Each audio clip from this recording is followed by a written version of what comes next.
இன்றைய வீடியோ கொத்தவரங்காய். இதனோட நன்மைகள் தீமைகள் என்னன்னு பார்க்கலாம் வாங்க.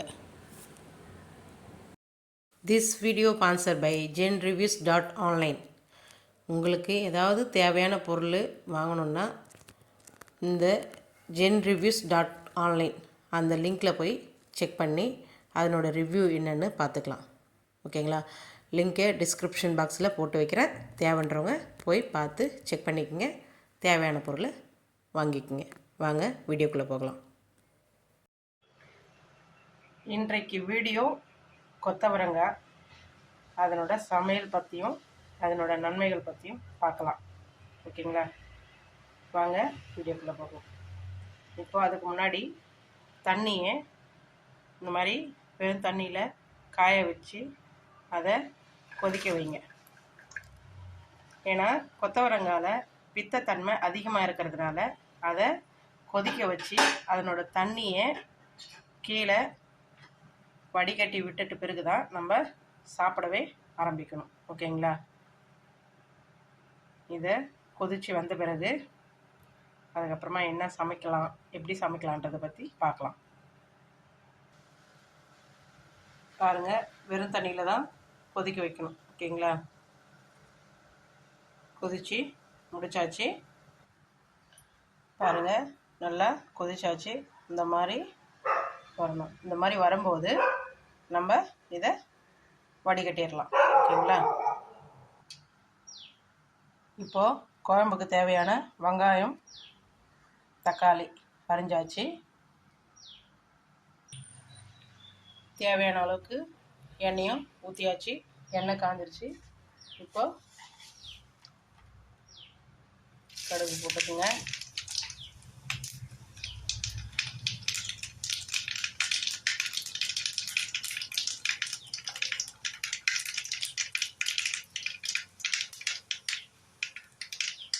அடுத்து அரிஞ்சு வச்ச வெங்காயம், பூண்டு, கருவேப்பிலை சேர்த்துக்குங்க.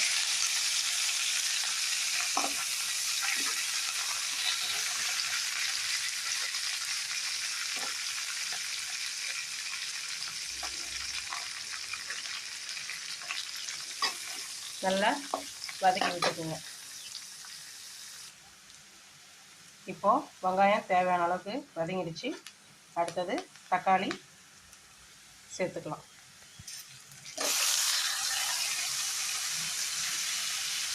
இப்போ இது வதங்குறதுக்கு லைட்டாக கொஞ்சம் கல் உப்பு சேர்த்துக்கலாம். நான் எப்போவுமே கொஞ்சம் தேவையான அளவுக்கு போடுவோம் குழம்புக்கு. நீங்களும் தேவையான அளவுக்கு சேர்த்துக்குங்க. அப்புறம் பத்தலைனா கூட உப்பு கொஞ்சம் எக்ஸ்ட்ரா போட்டுக்கலாம். ஓகேங்களா? இப்போ கலரி விட்டுக்குங்க. ஏன்னா அப்போ தான் தக்காளி கொஞ்சம் சீக்கிரம் வதங்கும். இப்போ தக்காளி வதங்கிடுச்சு. ஓகேங்களா? இப்போ நம்ம வடிகட்டி வச்சுருக்க கொத்தவரங்காவை அதில் போட்டு கலந்து விட்டுக்கலாம். ஓகேங்களா? நான் இந்த மாதிரி ட்ரேயில் வடிச்சிருக்கேன். தண்ணி பாருங்கள் கீழே இருக்குது. ஓகேங்களா? இந்த தண்ணியே யூஸ் பண்ணாதீங்க. ஏன்னா கொஞ்சம் கொத்தவரங்காயில் பித்தத்தன்மை கொஞ்சம் இருக்கிறதுனால எப்போவுமே இதை கொதிக்க வச்சுட்டு தான் நம்ம சமைக்கவே ஆரம்பிக்கணும். ஓகேங்களா? அதனால் இந்த தண்ணி கீழே கொட்டிடுங்க. இப்போ கொத்தவரங்காவை அதில் போட்டு கலந்து விட்டுக்குங்க.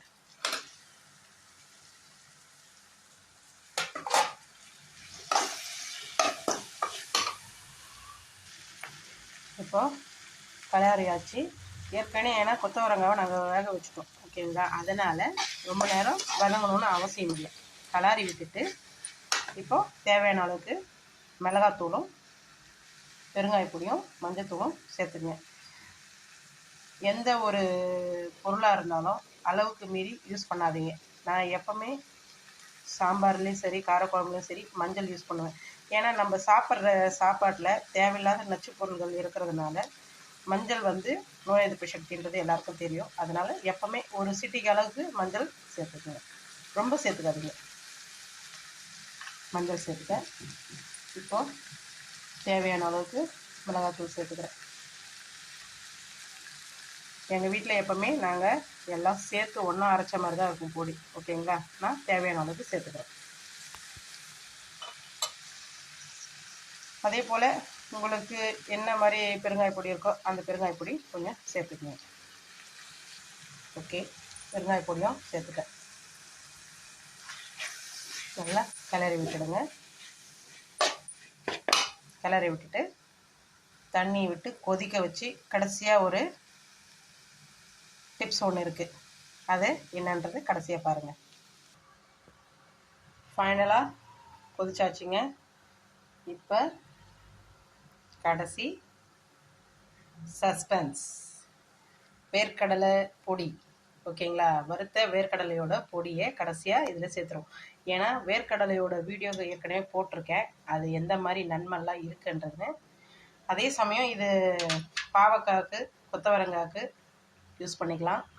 ஓகேங்களா, கடைசியாக இந்த வேர்க்கடலை பொடியை தூவி விட்டுட்டு சும்மா ஒரு 2 நிமிஷம் சிம்லேயே வச்சு வேக விட்டிங்கன்னா கொத்தவரங்காய் குழம்பு ரெடி. வாங்க சாப்பிடலாம். ஓகேங்களா, இப்படிதாங்க செய்யணும். அடுத்தடுத்து என்னன்றது பார்க்கலாம் இருங்க. பார்த்தீங்களா, வேர்க்கடலையை போட்டதுமே தண்ணியாக இருந்தது, இப்போ கொஞ்சம் கிரேவியாக இருக்குது. பார்த்தீங்களா, அவ்வளோதாங்க. ஃபைனலாக நம்மளோட மல்லித்தழையை தூவி விட்டுருவோம். அவ்வளோதாங்க, சமையல் முடிஞ்சது. ஒயிட் ரைஸ், லெமன் சாதம், கொத்தமல்லி சட்னி.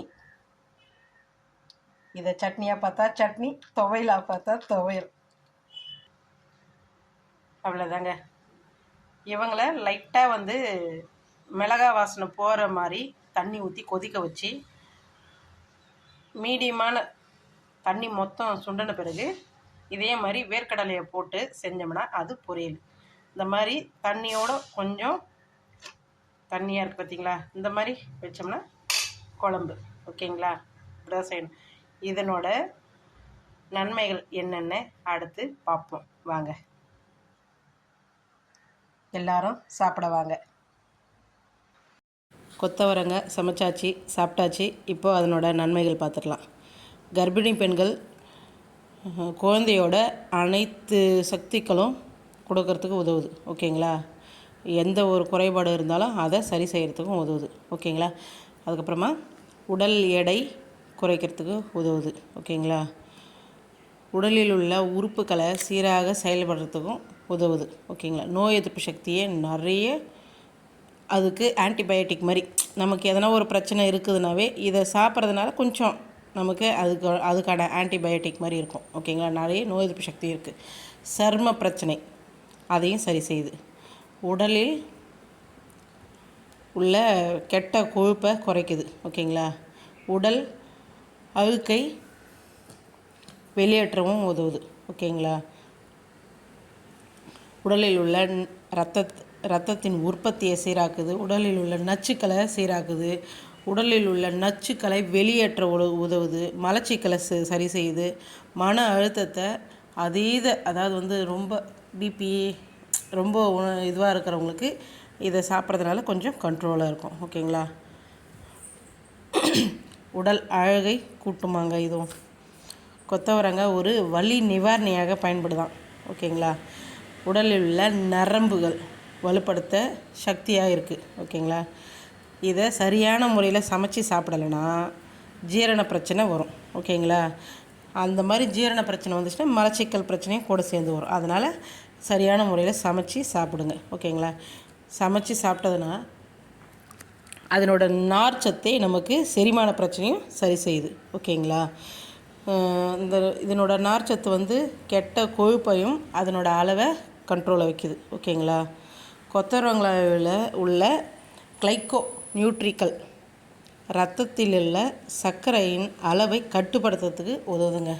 இன்னும் சொல்லப்போனால் அதில் இருக்கிற கால்சியம் சத்து நமக்கு எலும்புகளுக்கு பலப்படுத்தவும் எலும்புகள் தேய்மானத்தையே கட்டுப்படுத்தவும் உதவுது. ஓகேங்களா, நிறைய விஷயத்த பார்த்து அதனோட பயன்கள் என்னன்னு தெரிஞ்சுக்கிட்டு சாப்பிட்டு ஆரோக்கியமாக இருங்க.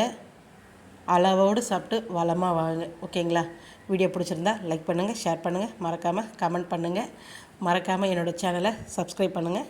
பெல் ஐக்கானே தட்டிட்டு போங்க. Okay friends, thank you.